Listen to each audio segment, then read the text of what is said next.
Pouco depois de ser libertado do castelo de Landsberg, Hitler percebeu que a SA se tornara desorganizada e ingovernável, enquanto Röhm havia adquirido um poder perigoso. De fato, a SA havia se tornado um fardo para ele. Ele não precisava mais de uma força paramilitar, pois agora buscava o poder por meios pacíficos. Tudo o que precisava era de um pequeno grupo de homens para protegê-lo em seus encontros públicos. Em 1925, Röhm, descontente, renunciou à SA e mudou-se para a Bolívia. Em 1925, Röhm, desiludido, deixou a SA e mudou-se para a Bolívia. Mais tarde, Hitler compartilhou seu raciocínio. Naquela época pensei que precisava de um grupo de guarda-costas que, embora pequeno, fosse composto por homens completamente leais a mim, dispostos até mesmo a agir contra seus próprios companheiros se necessário. Era preferível ter apenas 20 homens de uma única cidade, desde que eu pudesse confiar completamente neles, do que uma multidão instável. Embora Hitler tivesse ficado impressionado com a atuação do Stoßtrupp durante o golpe, esta unidade foi oficialmente dissolvida enquanto ele estava preso. Sem confiança na SA e sem um corpo de proteção pessoal, rapidamente deu ordem a Schreck para criar uma nova unidade de elite. Seguindo a sugestão de Göring, esta nova unidade seria conhecida como Schutzstaffel, Esquadrão de Proteção, SS, em referência aos aviões de escolta usados durante seu tempo na esquadra de elite Richthofen. Inicialmente, a unidade era composta apenas por 8 homens, todos antigos membros do Stoßtrupp, mas em 21 de setembro de 1925, Schreck enviou um comunicado a todas as células do partido solicitando a formação de esquadrões de SS. No entanto, as SS continuariam sendo um grupo seleto. Enquanto a SA aceitava praticamente qualquer pessoa, os recrutas das SS deveriam passar por um processo de seleção rigoroso. Não podiam ter menos de 23 anos nem mais de 35, deviam estar com boa saúde e ter constituição física forte. Além disso, seus caracteres pessoais deviam ser impecáveis. Era necessário que tivessem residido na mesma área por pelo menos 5 anos, apresentassem 2 fiadores pessoais, tivessem boa reputação e não possuíssem antecedentes criminais. De acordo com as diretrizes emitidas pelas SS, bêbados habituais, fofoqueiros e outros criminosos não serão considerados. Enquanto a SA continuava a crescer, as SS permaneciam limitadas a unidades de 10 homens sob um oficial em cada distrito, com 20 homens sob 2 oficiais em Berlim. Cada membro devia jurar lealdade inabalável, não apenas ao partido nazista, mas também a Hitler pessoalmente. As tropas das SS usavam uma braçadeira distinta com a suástica contornada em preto e um gorro de esqui preto que trazia a insígnia da caveira do Stoßtrupp. Um recruta inicial, Alois Rosenwink, comentou: "Usamos a caveira em nosso gorro preto como aviso para nossos inimigos e como sinal para nosso Führer de que sacrificaremos nossas vidas por seu conceito." Utilizando uma de suas táticas favoritas, dividir para governar, Hitler procurou inflamar a rivalidade entre as SS e a SA. Em uma reunião nacional do Partido Nazista em Weimar, em 1926, a Blutfahne foi entregue às mãos leais das SS, causando ressentimento da SA, cujos membros estavam presentes naquele momento. Seu novo portador seria Jakob Grimminger, das SS de Munique, um homem alto e imponente com bigode ao estilo de Hitler. Grimminger, veterano da Primeira Guerra Mundial, juntou-se ao Partido Nazista em 1922. Como membro da SA, participou do putsch da cervejaria. Foi visto carregando a Blutfahne no filme de propaganda nazista de 1935, Triumph of the Will. Depois de sobreviver à guerra, foi julgado por ser membro das SS. Embora tenha conseguido evitar a prisão, suas propriedades foram confiscadas. Posteriormente, tornou-se vereador da cidade de Munique, mas seu passado impediu seu avanço político e morreu na pobreza. No entanto, Hitler deixou as SS sob o controle do novo Reichsführer da SA, Franz Pfeffer von Salomon. Como era de se esperar, as SS não prosperaram sob o comando de um homem da SA. Foi proibido formar esquadrões em situações onde a SA não estivesse completamente formada, enquanto os homens locais da SA usavam as tropas das SS como mensageiros. A elite selecionada se limitava a vender jornais e assinaturas, colar cartazes nas paredes e recrutar novos membros do partido de porta em porta. Durante todo esse período, as tropas das SS não podiam desviar-se das rígidas regras de conduta que lhes foram impostas, embora ocasionalmente se envolvessem em brigas. Em Dresden, o chefe local das SS vangloriou-se de que seus homens não apenas repeliram um ataque de 50 comunistas, mas também jogaram alguns pela janela. No entanto, geralmente as SS evitavam os holofotes. A polícia de Munique destacou a disciplina exigida dos homens das SS. O menor descumprimento da ordem, de acordo com os regulamentos das SS, era punido com multas em dinheiro, retirada do braçadeira por um período determinado ou disciplina e vestimenta individual.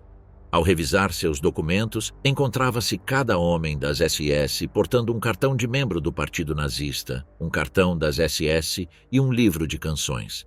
As palavras de uma das canções eram: "Quando todos estão se tornando desleais, nós permanecemos fiéis, para que para sempre nesta terra uma bandeira tremule para você." Mas embora as SS pudessem cantar, não falavam. Quando Berchtold se recuperou de seus ferimentos, assumiu o cargo de Reichsführer SS no lugar de Schreck. Em 1926, estabeleceu o SS Fördernde Mitglieder, um grupo de pessoas que apoiavam financeiramente as SS e usavam um pequeno broche de prata na lapela. No entanto, Berchtold não suportava a ideia de se subordinar à SA, então cedeu seu posto ao seu adjunto, o ex-membro do Stoßtrupp, Erhard Heiden. Mas Heiden não foi mais capaz de resistir à pressão da SA do que Berchtold. Sob seu comando, a adesão às SS caiu de 1.000 para 280, e falava-se em dissolver a unidade. No entanto, Heiden posteriormente nomeou um adjunto que não apenas se mostraria seu algoz, mas também se tornaria o salvador das SS. Esse homem era Heinrich Himmler. Ex-membro da unidade Reichskriegsflagge de Röhm, que carregara a bandeira imperial no Ministério da Guerra durante o putsch da cervejaria, Himmler agora era um criador de galinhas, mas possuía habilidades organizacionais excepcionais. Heiden caiu em desgraça depois que surgiram alegações de que partes de seu uniforme haviam sido personalizadas por um alfaiate judeu. Em 5 de janeiro de 1929, ele foi destituído por Adolf Hitler e seu cargo foi ocupado por Himmler. 4 anos depois, em abril de 1933, o agora todo-poderoso Himmler ordenou a prisão de Heiden. Membros do SS Sicherheitsdienst de Reinhard Heydrich foram capturá-lo. Ele foi assassinado pouco depois, presumivelmente na sede do SD em Munique, embora seu corpo só tenha sido encontrado 5 meses depois. No entanto, em 1934, com a membresia da SA rondando 1 milhão, Röhm havia se tornado o principal rival de Hitler. Seu exército de brutamontes de camisas marrons era muito maior que a Reichswehr, e suas tropas o apoiavam totalmente. Além disso, Röhm queria deslocar a Reichswehr e transformar a SA no novo exército alemão, com ele mesmo no comando. Como velho amigo, Röhm pensava que Hitler o apoiaria em seus esforços, mas Hitler tinha outros planos. Na noite das facas longas, em 30 de junho de 1934, Hitler supervisionou pessoalmente a prisão de Röhm em um hotel em Bad Wiessee, e no dia seguinte, Röhm foi executado sem julgamento. Na ausência de rivais significativos, Himmler e suas SS puderam avançar rapidamente para uma posição de poder incontestável. Embora o Reichsführer esse Erhard Heiden visse Heinrich Himmler como pouco mais que um funcionário talentoso sem potencial de liderança, foi Himmler quem salvou as SS da extinção. Ele não se contentou em que as SS fossem apenas uma unidade da Sturmabteilung. Ele as estabeleceu como uma força independente com sua própria identidade distinta, expandindo-as enormemente até eclipsar e depois extinguir a SA de Ernst Röhm. Nascido em Munique em 1900 em uma família católica de classe média, Himmler era jovem demais para lutar na Primeira Guerra Mundial, embora estivesse ansioso para fazê-lo. Em 1918 tornou-se cadete de oficial, mas a guerra terminou antes que pudesse ser comissionado. Sua falta de experiência na frente de batalha foi uma fonte de vergonha, especialmente porque seu padrinho e homônimo, o príncipe Heinrich da Baviera, havia morrido no campo de batalha em 1916. Após a guerra, Himmler estudou agricultura no Instituto Técnico de Munique, onde se interessou especialmente pela criação de animais e genética. Embora na época não soubesse, com o tempo ele teria o poder de colocar suas teorias em prática. Homem pequeno e de aparência doentia, usando pince-nez, tentou sem sucesso se destacar nos esportes, mas conseguiu apenas uma pequena, embora muito valorizada, cicatriz de duelo. Ainda fantasiava em se tornar soldado, mas sem saída para sua paixão, acabou sendo vendedor de fertilizantes. Foi por volta dessa época que Himmler começou a desenvolver sua obsessão pela mitologia teutônica e pureza racial. Himmler também ficou cativado pelas histórias sobre Henrique I da Alemanha, o Caçador, que defendeu a Alemanha contra uma invasão eslava no século X. Outra de suas obsessões era a Ordem dos Cavaleiros Teutônicos, uma ordem religiosa que cristianizou a Prússia, embora com a espada, no século XIII. Os cavaleiros foram derrotados por um exército polonês-lituano na Batalha de Tannenberg em 1410, mas as lendas sobre sua cavalaria perduraram. O imperador austríaco Fernando I reviveu a ordem em 1834, mas ela desapareceu com o fim do Império Habsburgo em 1918. Mais tarde, Himmler fez referência à Ordem dos Cavaleiros Teutônicos ao nomear o batalhão Panzer SAS-11 em homenagem a Hermann von Salza, o grão-mestre da ordem no século XIII. O entusiasmo de Himmler pela mitologia germânica só foi superado pela sua obsessão com a teoria racial, um estudo influenciado por Alfred Rosenberg, 1893 a 1946.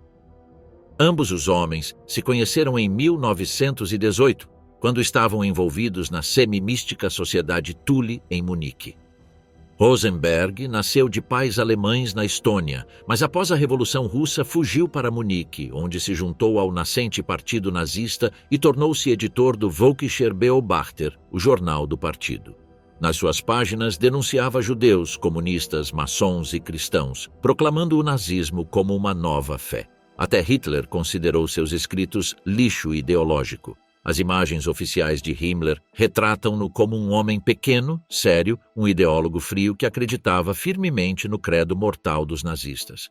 Mas, como muitos outros assassinos em massa, ele era capaz de levar uma vida dupla. É arrepiante pensar que o homem completamente confortável com o extermínio da população judaica também pudesse ser um esposo e pai dedicado. Himmler conheceu sua futura esposa no saguão de um hotel em 1926, enquanto fugia de uma tempestade. Disse que, quando ele educadamente tirou o chapéu, molhou Margarete com a água de sua aba. Mas Margarete Siegrott era divorciada e protestante, então o futuro tirano temia levá-la para casa para conhecer seus pais católicos. "Eu preferiria limpar uma sala com 1000 comunistas sozinho", declarou. Sem se importar com a desaprovação de seus pais, Himmler achava Margarete irresistível. Ela era loira e de olhos azuis, o epítome do ideal nazista. Filha de um proprietário prussiano, havia trabalhado como enfermeira durante a Primeira Guerra Mundial.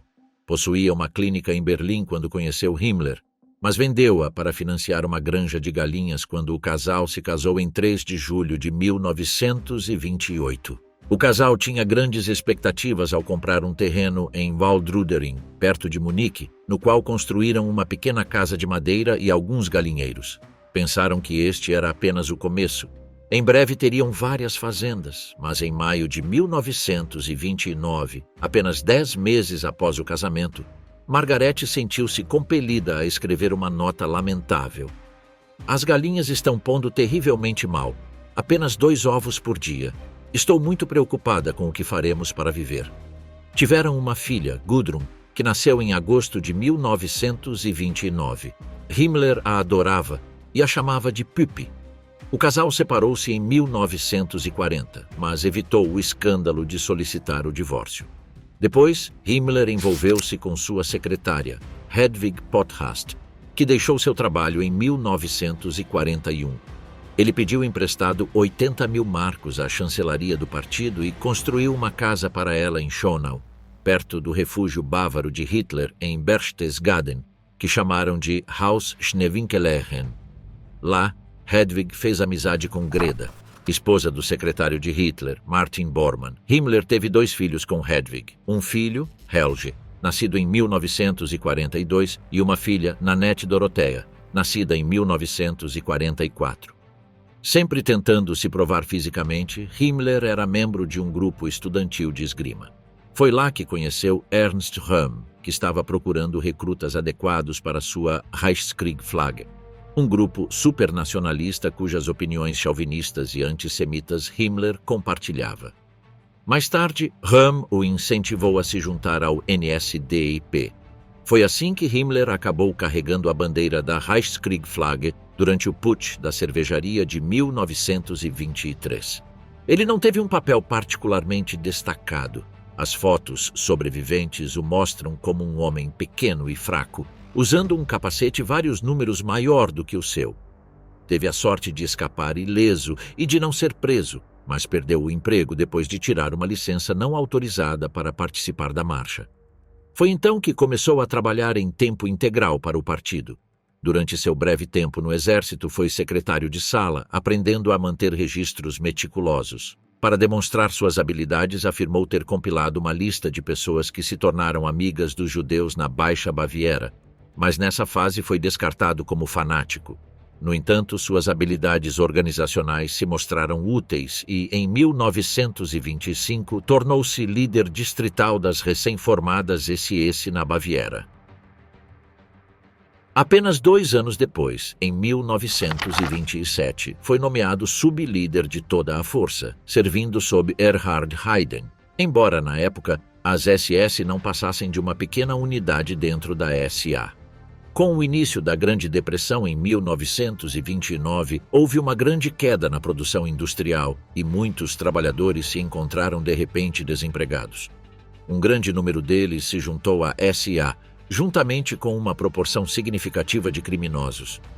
Um aumento dramático em incidentes violentos era inevitável. O número de homens da SA feridos no cumprimento do dever aumentou de 110 em 1927 para 2.506 em 1930. Em 1929, as autoridades prussianas registraram 580 distúrbios importantes relacionados à SA. Esse número aumentou para 2.500. Em 6 de janeiro de 1929, Himmler assumiu o posto de Heiden como líder das SS. Enquanto os membros da SA eram considerados uma multidão indisciplinada, as tropas das SS eram vistas como um corpo de elite, atraindo as classes médias e profissionais. Ao mesmo tempo, a disciplina rígida das SS atraiu antigos membros do Freikorps, que deixaram a SA para se juntar a elas. Mas nem qualquer pessoa podia se alistar nas SS de Himmler. Para começar, os candidatos deveriam mostrar sinais exteriores de ascendência nórdica e medir mais de 1,73 metros. Himmler revisava fotografias dos possíveis recrutas com uma lupa, procurando traços mongóis ou eslavos. Os recrutas deviam apresentar provas de sua linhagem que remontassem pelo menos 3 gerações para demonstrar que não tinham sangue judeu. Os membros comuns das SS deviam fornecer registros que remontassem a 1º de janeiro de 1800, enquanto os oficiais tinham que rastrear sua ascendência até 1º de janeiro de 1750. Os homens sob o comando de Himmler também deveriam ser altos, loiros e de olhos azuis. Infelizmente, uma grande proporção dos membros existentes, incluindo o próprio Himmler, não atendia a esses critérios. Então, Himmler fez uma exceção para aqueles que serviram na Primeira Guerra Mundial e, claro, para si mesmo. À medida que a membresia das SS aumentava, Hitler decretou que ela deveria se tornar uma organização independente. O antigo sistema de unidades de 10 homens foi abandonado e uma hierarquia de estilo militar com estrutura adequada de oficiais foi introduzida. Himmler também redesenhou o uniforme. Os membros usavam um novo cap preto com um emblema de caveira, junto com gravata preta, calças, botas e cinto cruzado. As golas das camisas eram contornadas com um cordão trançado em branco e preto, exceto as dos líderes superiores, que eram adornadas com prata. As camisas das SS também traziam patches pretos com símbolos que indicavam unidades e patentes. Embora as SS estivessem começando a crescer sob a liderança de Himmler, sua existência e a do Partido Nazista continuava ameaçada pela SA. Ao longo da rebelião, as SS permaneceram leais e Hitler agora dependia dessa força para erradicar qualquer dissidência adicional. A obsessão de Himmler pela coleta de registros tornou-se relevante e seus arquivos de membros suspeitos do partido foram usados para purgar todos aqueles que se opunham a Hitler. Nesta tarefa, Himmler foi ajudado por um novo recruta chamado Reinhard Heydrich. Embora Heydrich se tornasse o homem de confiança mais próximo de Himmler, no início Himmler não demonstrava interesse pelo recruta em potencial, chegando ao ponto de cancelar um encontro com ele. No entanto, Heydrich não se desencorajou e apareceu mesmo assim. Quando Himmler o viu, ficou impressionado com sua aparência nórdica e seu feroz antissemitismo. Quero estabelecer um serviço de segurança e informações dentro das SS e preciso de um especialista, disse Himmler. Se acha que pode realizar este trabalho de gestão, por favor, escreva em papel como o abordaria. Darei 20 minutos. De forma improvisada, Heydrich esboçou um plano para o Sicherheitsdienst, SD, Serviço de Segurança. Foi contratado instantaneamente. Em seguida, Heydrich mudou-se para a Casa Marrom, a nova sede do Partido Nazista em Munique. Após ser mostrado um quarto compartilhado com apenas uma máquina de escrever, começou a trabalhar em uma mesa de cozinha. Apesar das condições, estabeleceu um sistema de fichas contendo detalhes de aristocratas, comunistas, católicos, conservadores, judeus politicamente ativos e maçons. Também mantinha um registro de qualquer nazista considerado não confiável devido a grandes dívidas ou escândalos. Segundo um dos confidentes de Himmler, a mente de Heydrich era um índice de fichas vivo, um cérebro com todos os fios entrelaçados. Após menos de 4 meses no cargo, Heydrich disse a uma reunião de oficiais das SS que o partido estava cheio de espiões e sabotadores. Recomendou que cada unidade das SS criasse um destacamento de segurança para erradicar qualquer membro desleal. Heydrich foi promovido rapidamente e tudo parecia correr bem, mas então um membro do partido nazista em Halle lembrou-se de um velho boato de que ele era judeu.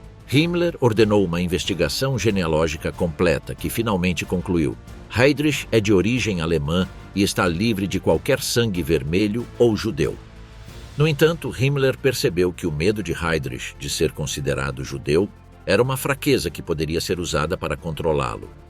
Heydrich então mudou-se da Casa Marrom para estabelecer o SD em um local secreto. A organização logo criou uma rede de espiões das SS que penetrou em todos os aspectos da vida alemã. Além disso, Heydrich manobrou para tirar o SD da cadeia de comando das SS para que seus homens fossem leais apenas a ele. Enquanto isso, relatava diretamente a Himmler, embora o desprezasse intensamente. Ele disse à esposa que disfarçava seu ódio pelo chefe, imaginando-o de calções. Então, tudo bem. Em 1938, o SD tornou-se o Serviço de Inteligência Oficial do Estado, o que o colocou em conflito com a Abwehr. Usando seus poderes amplamente aumentados, Heydrich purgou qualquer elemento suspeito do alto comando alemão e depois forneceu informações falsas a Stalin. Isso causou que ele purgasse o Exército Vermelho, deixando-o cronicamente enfraquecido nos dias que antecederam a Segunda Guerra Mundial. Não satisfeito, Heydrich concentrou sua atenção na população judia da Alemanha. Na Noite dos Cristais, Kristallnacht, ocorrida em 9 de novembro de 1938, ordenou a prisão de milhares de cidadãos judeus e seu envio para campos de concentração, enquanto sinagogas e propriedades eram atacadas. Após demonstrar sua lealdade nazista, Heydrich foi nomeado chefe do Escritório Central de Segurança do Reich, RSHA, colocando-o no comando de todas as forças de segurança e da polícia secreta do Terceiro Reich. No entanto, ele ainda encontrou tempo para organizar um falso ataque polonês ao transmissor de rádio em Gleiwitz, na Silésia. dando a Hitler um pretexto para a invasão da Polônia. Pouco depois, juntou-se ao capitão das SS Adolf Eichmann na deportação de judeus da Alemanha e Áustria para guetos na Polônia. Também organizou os Einsatzgruppen, os esquadrões móveis de execução que mataram quase 1 milhão de judeus poloneses e soviéticos e comunistas nos territórios ocupados pelos alemães. Em 1941, Göring pediu a Heydrich que elaborasse um plano para o extermínio dos judeus. Eficiente como sempre, Heydrich apresentou seu plano de solução final na Conferência de Wannsee em janeiro do ano seguinte. A personalidade implacável de Heydrich não passou despercebida por Hitler. Então, em setembro de 1941, ele foi nomeado Reichsprotektor, governador da Boêmia e Morávia, já que o anterior Reichsprotektor, Konstantin von Neurath, não fora suficientemente severo. Heydrich não decepcionou seu mestre.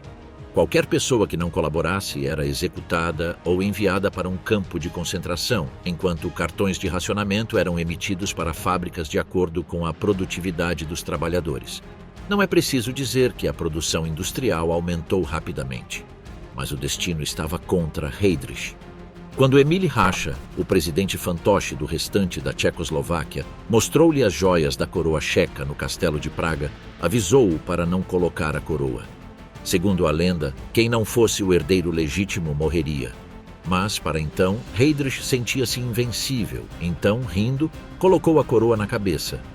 Curiosamente, o governo britânico acabara de enviar 2 soldados tchecos para assassinar Heydrich enquanto ele dirigia por Praga em seu carro conversível. Ferido mortalmente no incidente, morreu 1 semana depois. Heydrich mantinha arquivos sobre todos os principais nazistas, incluindo Hitler, então a primeira tarefa de Himmler foi localizar a chave do depósito que continha as provas. Uma vez que tudo foi resolvido, Heydrich recebeu um funeral de Estado e foi póstumamente agraciado com a Ordem Alemã, a mais alta condecoração do partido e do Estado.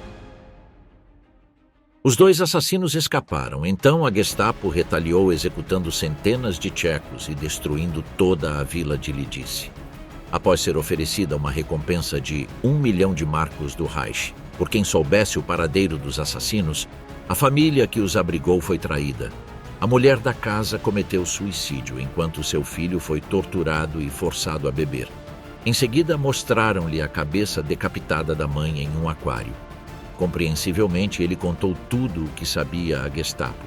Os assassinos foram encurralados em uma igreja, onde resistiram a 700 homens das SS.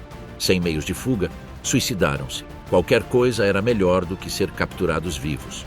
Sob a liderança de Himmler, as SS cresceram rapidamente. Suas fileiras foram aumentadas por recrutas jovens demais para terem lutado na Primeira Guerra Mundial.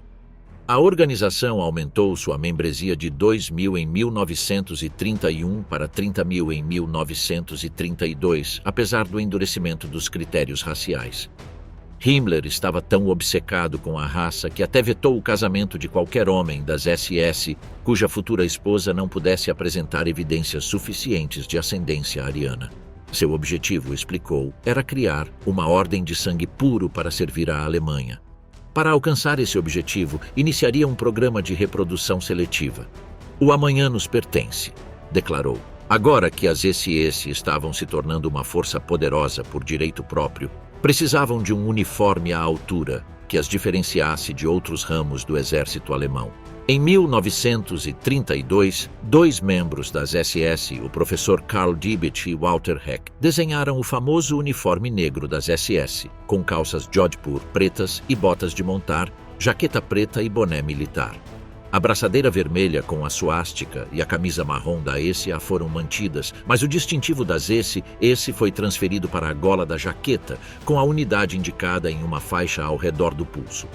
Como outros uniformes nazistas, foi fabricado por Hugo Boss.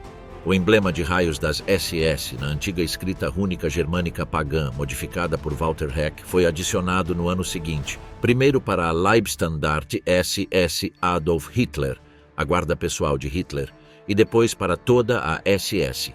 O professor Karl Diebitsch era uma mistura interessante de militar e artista. Serviu na Marinha Imperial durante a Primeira Guerra Mundial e depois retomou sua educação artística, inscrevendo-se na Escola de Design da Academia de Belas Artes e Gráficas de Munique. Em 1920, ingressou no Partido Nazista enquanto ganhava a vida como pintor e artista gráfico. Quando Hitler chegou ao poder, mudou-se para Berlim, onde se juntou à Associação Nacional de Artistas Visuais Alemães e às SS. Como artista com interesse em assuntos militares, foi muito útil para as SS. Serviu como diretor da empresa de porcelana das SS até 1936 e desenhou o punhal e a espada cerimoniais das SS, bem como muitos outros itens das SS. Todos os seus designs foram produzidos no campo de concentração de Dachau. Também desenhou selos postais e serviu como oficial na Waffen-SS. Apesar do novo uniforme e seu "A SA é a infantaria de linha, as SS são os guardas", disse. Em 1932, as SS ficaram responsáveis pela segurança na Casa Marrom de Munique. A organização era efetivamente a força policial do partido e Himmler marcou a ocasião dando à organização um novo lema: "Homem SS, lealdade à sua honra". Temendo que a SA planejasse um golpe, o governo alemão proibiu o uso de uniformes políticos.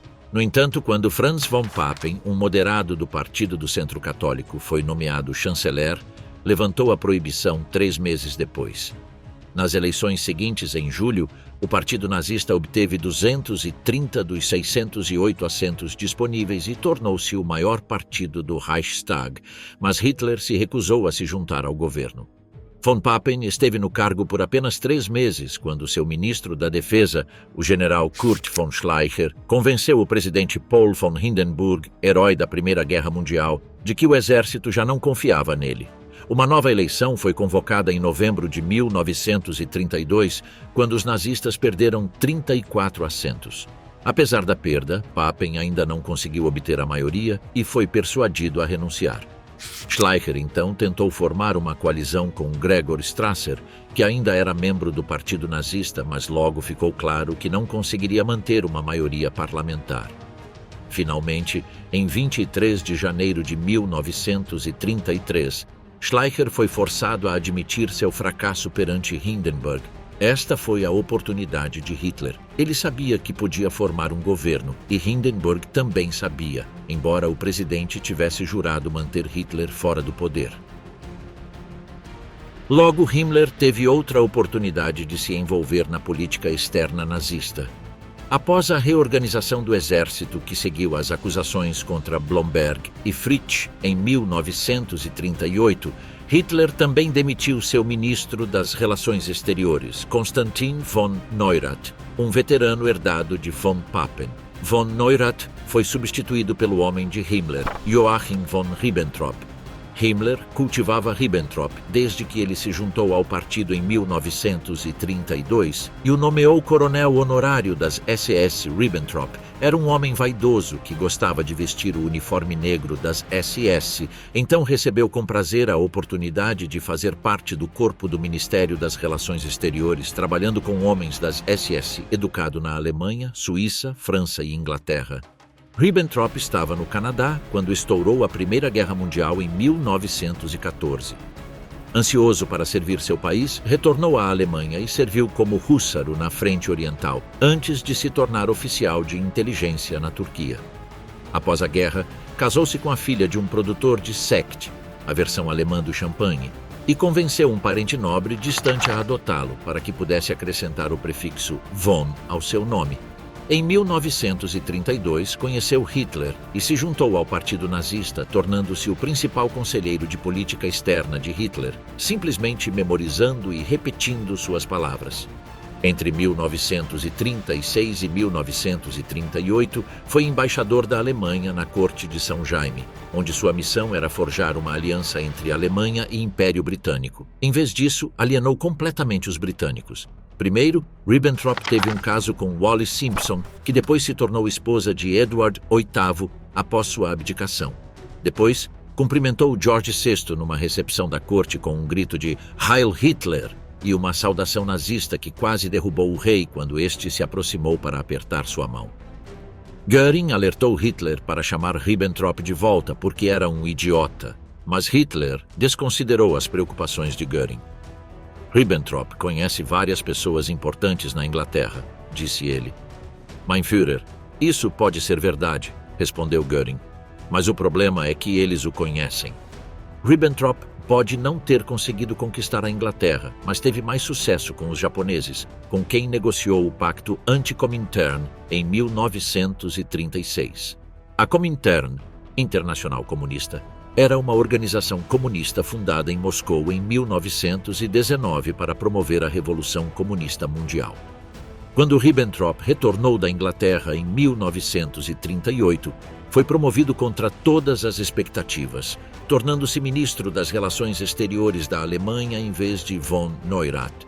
Alguns dizem que foi por bajular Hitler, outros afirmam que foi por ser um belicista fervoroso. Um de seus primeiros movimentos foi assinar o Pacto de Aço com Mussolini. Em seguida, em agosto de 1939, assinou o Pacto de Não Agressão Germano-Soviético, também conhecido como Pacto Molotov-Ribbentrop, porque também foi assinado pelo ministro das Relações Exteriores soviético Vyacheslav Molotov. A Alemanha imediatamente adquiriu a capacidade de invadir a Polônia sem represálias da União Soviética. Quando a Segunda Guerra Mundial estourou, Ribbentrop assinou o Pacto Tripartite com Itália e Japão, estabelecendo as potências do eixo. No entanto, gradualmente perdeu o favor de Hitler e desapareceu da cena pública. Após ser capturado em Hamburgo, foi condenado à morte por enforcamento nos julgamentos de Nuremberg. Invasão da Tchecoslováquia. Após o Anschluss, o próximo alvo da política externa de Hitler foi a Tchecoslováquia. Formada após o colapso do Império Austro-Húngaro no final da Primeira Guerra Mundial, a Tchecoslováquia abrigava 3 milhões de pessoas de origem alemã. A maioria vivia nos Sudetos, uma região na parte ocidental do país. Trabalhando nos bastidores, as SS financiaram o Partido Alemão dos Sudetos, SDP, que via Hitler e o nacionalsocialismo como modelos a seguir. Além disso, Heydrich enviou espiões do SD para os Sudetos. Eles coletaram tanta informação que foi necessário construir 2 novas linhas de telecomunicações entre a fronteira germano-tcheca e Berlim. O objetivo de Hitler e do SDP era integrar os Sudetos à Alemanha, mas o líder do Partido Alemão dos Sudetos, Konrad Henlein, foi considerado moderado demais. Na verdade, ele buscava a independência dos alemães da Tchecoslováquia, não a união com o Reich. Então, Heydrich tomou medidas para miná-lo. Primeiro, o VOMI formou uma 5ª coluna para minar o governo tcheco e depois as SS cultivaram os nazistas dentro da ala radical do partido. Isso obrigou Henlein a adotar rapidamente o lema nazista Ein Volk, ein Reich, ein Führer. Temendo que uma invasão alemã à Tchecoslováquia desencadeasse uma guerra, os líderes da Grã-Bretanha, França, Itália e Alemanha se reuniram em Munique. Em 30 de setembro de 1938, tentaram apaziguar Hitler instruindo o presidente tchecoslovaco, Edvard Benes, a entregar os Sudetos à Alemanha. Henlein foi nomeado tenente-general das SS e tornou-se membro do Reichstag e governador dos Sudetos. Ele se suicidou em cativeiro aliado após a guerra. Durante toda a crise, as SS haviam evitado Ribbentrop e o embaixador alemão em Praga, que se opunham à anexação da Tchecoslováquia. No entanto, impulsionados pelo sucesso no Oeste, Heydrich e o SD começaram a fomentar a campanha pela independência da Eslováquia no leste do país. Inicialmente, tentaram uma abordagem diplomática, enviando Wilhelm Kepler para falar com o ultranacionalista Partido Popular Eslovaco. No entanto, o ministro de Estado eslovaco, Karel Sidor, recuou e as negociações de independência ficaram paralisadas. Kepler juntou-se ao Partido Nazista na década de 1920 e fez parte de um círculo de empresários que lhe deram apoio financeiro. Foi eleito para o Reichstag no início de 1933 e, mais tarde, no mesmo ano, tornou-se comissário de assuntos econômicos. Nesse período, integrou o círculo de Himmler. Em 1938, Kepler foi designado para a embaixada alemã em Viena, onde preparou o terreno para o Anschluss.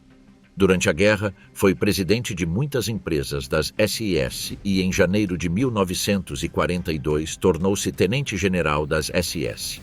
Em 1945, foi condenado a 10 anos de prisão, mas foi libertado em 1951. Para os nazistas, o tempo de conversar havia acabado. Então Heydrich enviou um esquadrão de sabotagem sob o comando do major das SS, Alfred Naujoks.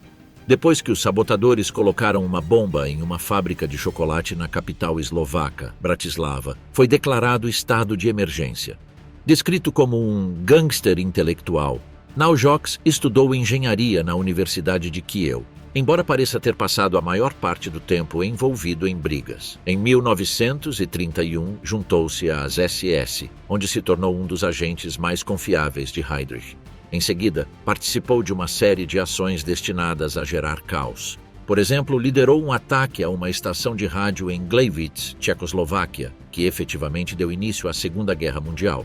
Provocou uma purga no Exército Vermelho e colocou bombas na Tchecoslováquia para incriminar os nacionalistas eslovacos. Naujoks também participou do incidente de Venlo com Walter Schellenberg e participou da Operação Bernard, que utilizava prisioneiros do campo de concentração de Sachsenhausen para falsificar notas britânicas. Mas depois cometeu o erro de questionar uma das ordens de Heydrich, o que resultou em sua degradação e envio à Frente Oriental com a Waffen-SS.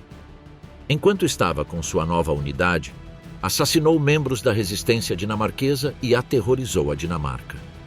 Em novembro de 1944, Naujoks desertou para os americanos, mas, pensando melhor, escapou do campo de internamento em que estava. Acredita-se que tenha sido um dos homens por trás da Odessa, a organização que traficava antigos membros das SS para tirá-los da Europa. A pressão sobre a Tchecoslováquia aumentou. Enquanto o VOMI organizava manifestações em Praga, o SD levou o líder do Partido Popular Eslovaco, Józef Tiso, para visitar Hitler. Seduzido pela perspectiva de poder, Tiso anunciou que estava disposto a liderar uma Eslováquia independente sob proteção alemã. Hitler então emitiu um ultimato exigindo a independência da Eslováquia, a formação de um novo governo fantoche em Praga e o pagamento em ouro e moeda estrangeira em troca da proteção alemã. Em 15 de março de 1939, o exército alemão marchou. Hitler fez sua entrada triunfal em um carro conversível. Enquanto percorria as ruas de Praga, estava flanqueado por seu ministro das Relações Exteriores, Ribbentrop, e Himmler, o verdadeiro responsável pela anexação. Tiso permaneceu como presidente da Eslováquia até a chegada do Exército Vermelho em 1945. Foi enforcado por traição em 1947. A próxima tarefa das SS foi fornecer a Hitler o pretexto para invadir a Polônia. Em 31 de agosto de 1939, uma semana após a Alemanha e a União Soviética assinarem um pacto de não agressão, Alfred Naujoks e uma equipe de 5 agentes do SD tomaram a estação de rádio na cidade fronteiriça de Gleiwitz. Eles estavam vestidos com uniformes poloneses e um deles fez um discurso incendiário em polonês contra os alemães. Para tornar o ataque mais convincente, trouxeram o corpo de Franciszek Honiok, um alemão da Silésia, conhecido por simpatizar com os poloneses, que havia sido preso pela Gestapo no dia anterior. Honiok foi vestido para parecer um sabotador. Depois seu cadáver foi fuzilado e deixado no local junto com os corpos de outros prisioneiros de Dachau. Assim como Honiok, eles foram preparados pelos alemães, que os chamavam de conserve, conservas. Foram convocados vários jornalistas americanos, mas ninguém ficou particularmente convencido. No entanto, o Volkscher Beobachter publicou a manchete: Ataque sem precedentes de bandidos à estação de rádio de Gleiwitz. O ataque foi um de uma série de incidentes projetados para desacreditar a Polônia. As SS então assumiram um novo papel. Sua tarefa era seguir o exército e eliminar a elite política e cultural da Polônia. Acreditava-se que, ao deixar o país sem líderes, a Polônia se tornaria um vasto reservatório de Untermenschen sub-humanos, que poderiam ser usados como escravos. Hitler percebeu que os comandantes da Wehrmacht não aprovariam o assassinato em massa.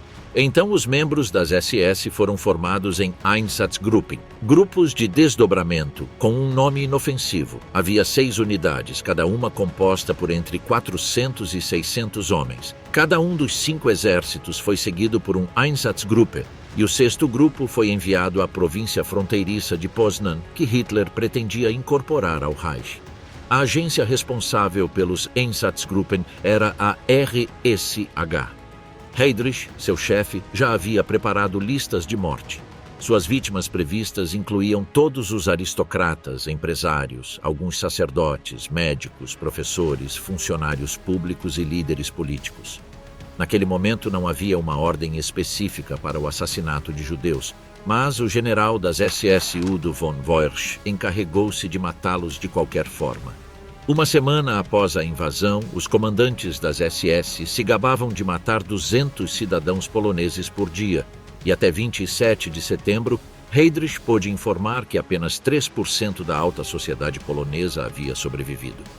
Aproveitando um protocolo secreto do Pacto de Não Agressão Germano-Soviético, a União Soviética invadiu o leste da Polônia em 17 de setembro. Seguindo o exemplo alemão, os soviéticos também destituíram a Polônia de sua elite, assassinando mais de 4.000 oficiais do exército na floresta de Katyn. No final de setembro, os combates na Polônia haviam terminado e o país foi dividido entre a Alemanha e a União Soviética.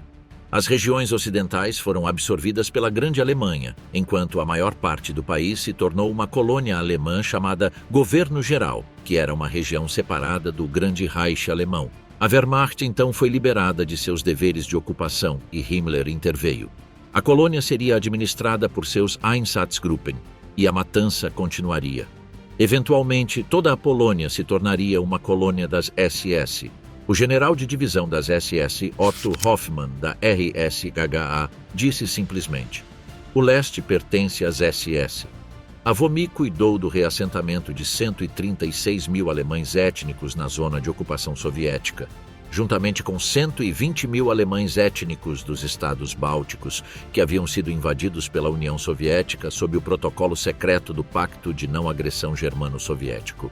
Para Himmler, isso foi um presente. Ele há muito acreditava na superioridade do camponês alemão nobre e agora poderia colocar suas teorias em prática.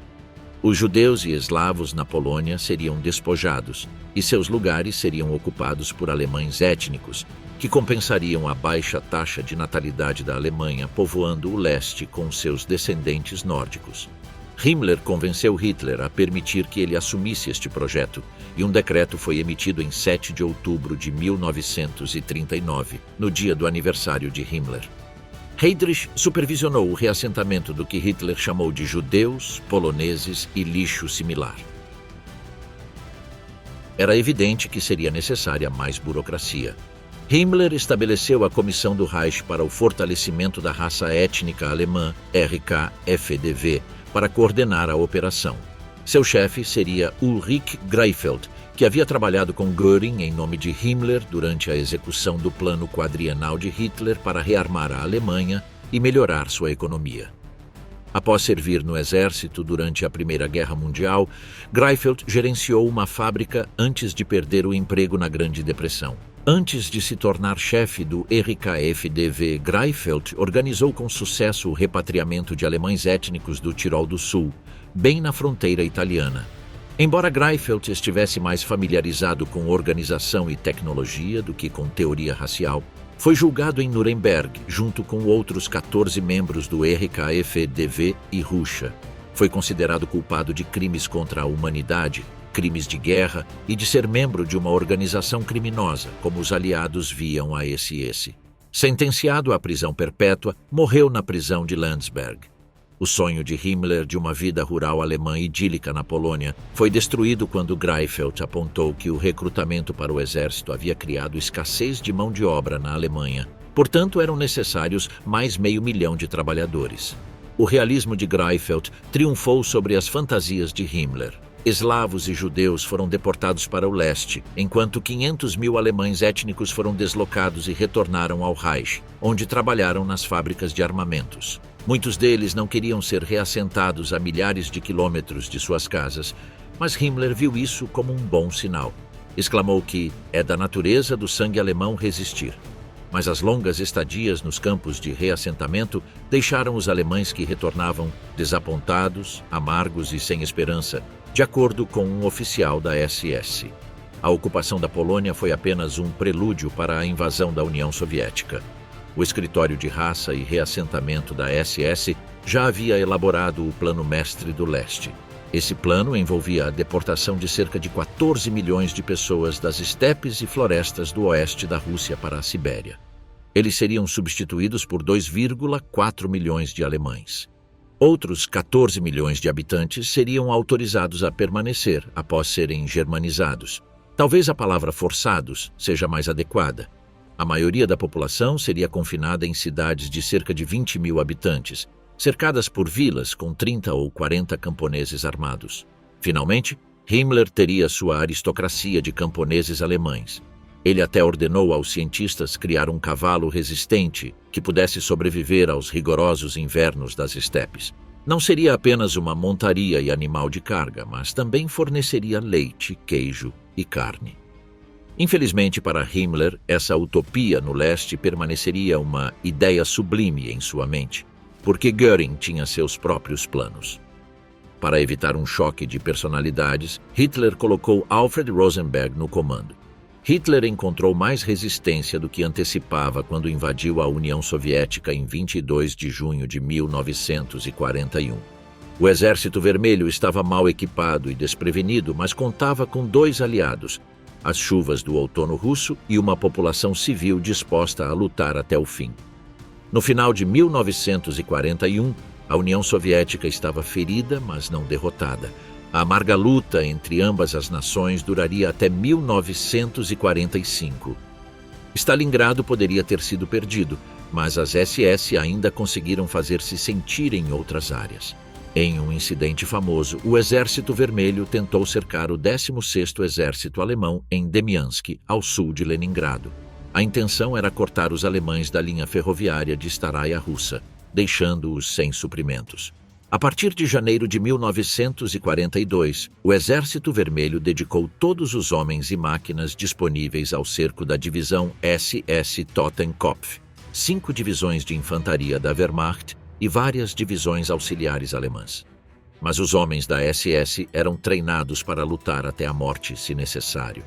Após meses de combates sangrentos, a divisão SS Totenkopf finalmente conseguiu abrir caminho através da blindagem inimiga. O comandante da Totenkopf, o tenente-general das SS Theodor Eicke, foi agraciado com as folhas de carvalho da Cruz de Cavaleiro. A divisão SS Totenkopf foi então retirada para a França, onde foi reorganizada e retreinada junto com Das Reich e Leibstandarte. Quando as 3 divisões foram aperfeiçoadas em termos de prontidão para o combate, foram formadas no 1º Corpo Panzer das SS, enviado à Frente Oriental em janeiro de 1943, justamente quando a Wehrmacht estava sendo esmagada em Stalingrado. O tenente-coronel das SS Joachim Peiper formou um batalhão da Leibstandarte e resgatou a 300ª e 20ª Divisão de Infantaria da Wehrmacht em Kharkov, ganhando a Cruz de Cavaleiro. Filho de um oficial do exército, Peiper se voluntariou para servir na Leibstandarte em 1934 e depois frequentou a Junkerschule em Braunschweig. Foi adjunto de Himmler de 1938 a 1939. Quando a guerra estourou, serviu na Leibstandarte, um regimento motorizado, durante a campanha na Europa Ocidental. Os soviéticos denunciaram amargamente o batalhão de lança-chamas de Peiper.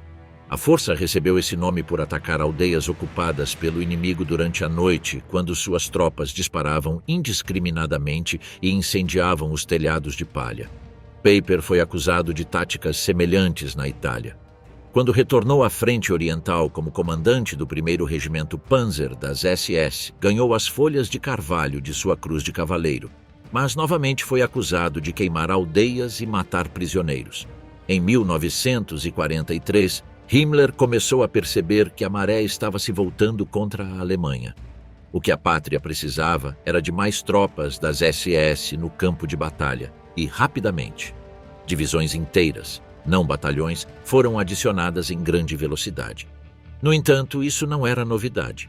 Ao longo da guerra, as Waffen-SS cresceram de 3 divisões de elite de arianos nascidos na Alemanha para uma força internacional que compreendia 41 divisões e muitas outras unidades. O número de tropas das Waffen-SS nunca ultrapassou 10% da força total do exército alemão. mas suas tropas eram muito mais letais do que as de seu maior rival. Nacionais estrangeiros começaram a ingressar nas fileiras das Waffen-SS em 1941, quando o regimento SS Nordland foi formado com voluntários dinamarqueses e noruegueses. Baseando-se nesse sucesso anterior, Himmler retirou o regimento SS Panzergrenadier Regiment Nordland da linha em fevereiro e o usou como base para a 11ª Divisão Panzergrenadier de Voluntários SS Nordland. Divisões também foram formadas na França e, mais tarde no ano, voluntários da juventude hitleriana ingressaram na 12ª Divisão Panzer das SS Hitlerjugend. Os nacionais escandinavos e franceses foram uma coisa, mas a maior divergência de Himmler de seu ideal ariano ocorreu quando conseguiu persuadir Hitler a permitir a formação de uma divisão muçulmana da Bósnia. A 13ª Divisão de Montanha das Waffen-SS Handschar, primeira croata, foi criada para lutar contra os guerrilheiros iugoslavos de Tito. Depois disso, formou-se uma divisão com voluntários da Galícia, a parte da Polônia que foi absorvida pela Ucrânia após a invasão soviética de 1939. Mas Himmler não podia se dar ao luxo de esperar por mais voluntários. Havia uma guerra para lutar.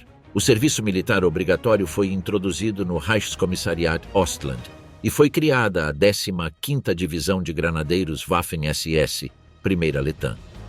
Quando a 16ª Divisão Panzergrenadier SS Reichsführer SS foi formada na Alemanha, as Waffen-SS já haviam se expandido de 8 divisões para 16. Eles eram extremamente necessários. Naquele momento, os aliados estavam se aproximando cada vez mais. Quando desembarcaram em Anzio, em janeiro de 1944, a 16ª Divisão SS Panzergrenadier Reichsführer SS enviou um grupo de combate para enfrentá-los. Seguiu-se a Brigata d'Assalto, milícia armata, conhecida pelos alemães como Primeira Brigada de Assalto Italiana Voluntária. A brigada teve desempenho tão bom que Himmler, encantado, declarou que ela deveria ser totalmente integrada às Waffen-SS. Apesar de alguns sucessos locais, a guerra estava indo mal para a Alemanha. Então, as Waffen-SS se expandiram novamente em 1944. Conscriptos e voluntários dos territórios ocupados pelos alemães foram recrutados e várias divisões Waffen-SS foram criadas apressadamente. Ostland foi novamente saqueada para obter conscritos. Primeiro, a Letônia teve que fornecer os homens em idade de combate restantes. E depois a Estônia foi forçada a fornecer tropas suficientes para uma divisão. Nos Balcãs, a 21ª Divisão de Montanha Waffen-SS Skanderbeg, primeira albanesa, foi formada a partir de voluntários albaneses e kosovares. A rapidez com que algumas dessas divisões não alemãs foram formadas foi igualada pela duração de seu treinamento básico. Tropas inexperientes muitas vezes eram enviadas à batalha após apenas 2 ou 3 semanas de instrução, e muitas unidades receberam equipamentos capturados de origens diversas. Além disso, oficiais e soldados compartilhavam uma mistura de idiomas em algumas forças, o que às vezes dificultava comunicações vitais. Apesar disso, algumas divisões conseguiram desempenhar-se excepcionalmente bem, mesmo segundo os padrões das SS. Em seguida, foi formada a 2ª Divisão de Cavalaria Waffen-SS, a 22ª Divisão de Cavalaria Voluntária SS Maria Teresia. A maioria de seus homens eram conscritos alemães étnicos do exército húngaro. Posteriormente, outra divisão dos Países Baixos foi criada, seguida por uma divisão poliglota que, na realidade, tinha o tamanho de uma brigada.